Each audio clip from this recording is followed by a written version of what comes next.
Thanks for staying with us on Ringgit Cents Plus. You're still with me, Azaria Tagaya. Earlier, we talked about angpows. Parents who want to teach their children how to save money can always start by giving them a coin box, but for larger sums of money, it's always best to open a bank account. What options are available for parents these days? Well, we spoke to our partners at Ringgit Plus on some of the available options for parents. Han Liu, the CEO of Ringgit Plus, advises parents to open a children's savings account for their kids if they haven't already done so. On the Ringgit Plus website, they differentiate between junior savings accounts and teenagers.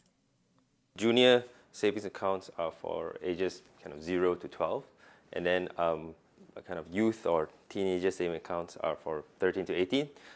Typical differences are that junior ones have that high interest feature in them, and youth and teenager ones have kind of midway between an adult and a junior account level of interest, so typically lower. To open a bank account, all you need is your child's birth certificate to prove that you are the parent of the child.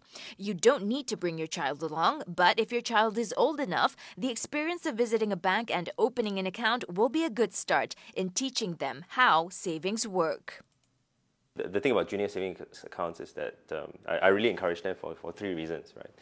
The first is that they offer fixed deposit-like interest rates for a savings account. So that's one thing, really high interest rates. And then number two, they are liquid. You can actually take the money out anytime you want, as opposed to a fixed deposit account, which is then locked in order to lock in the interest.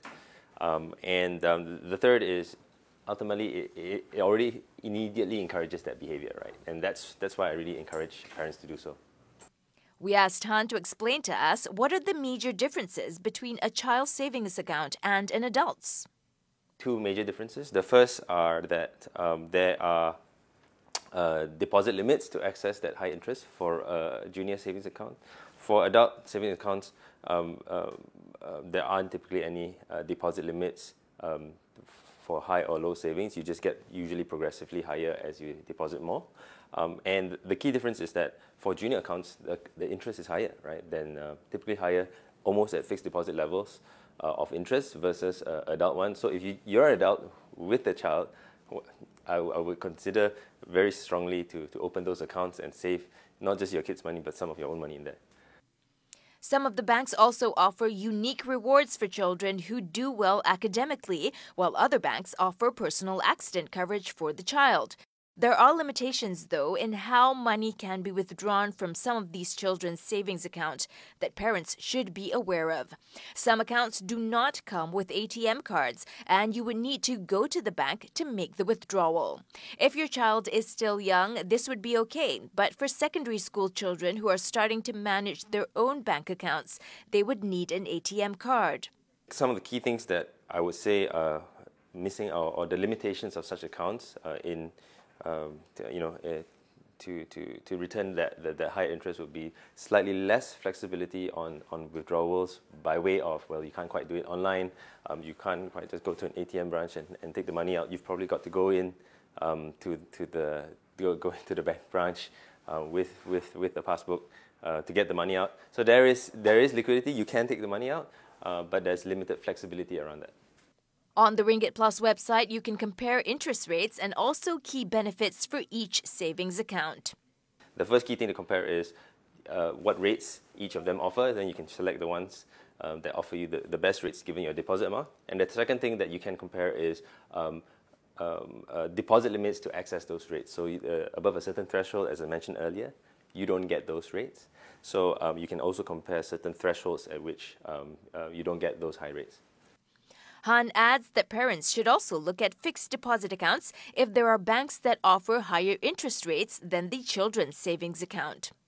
It's all about the rates, right? If you find a child savings account with a similar rate to a fixed deposit account and the money is for that child, then for me, that extra flexibility of being able to withdraw without penalties on interest is a key benefit which you should really maximize, right? And beyond that, then for longer term, I would definitely consider putting into fixed deposits after that. the Chinese New Year period is a great time for to teach children about the value of money, right? Money doesn't come easy. Things like the money doesn't come easy. Things like saving for a rainy day, and getting angpow is a blessing, but you shouldn't go around wasting your blessings, right? Just like you shouldn't be going around wasting your talents. So start saving. Start whether it's saving for the future or saving for a specific goal that the kid or the parent has. I think the key message should be start saving early.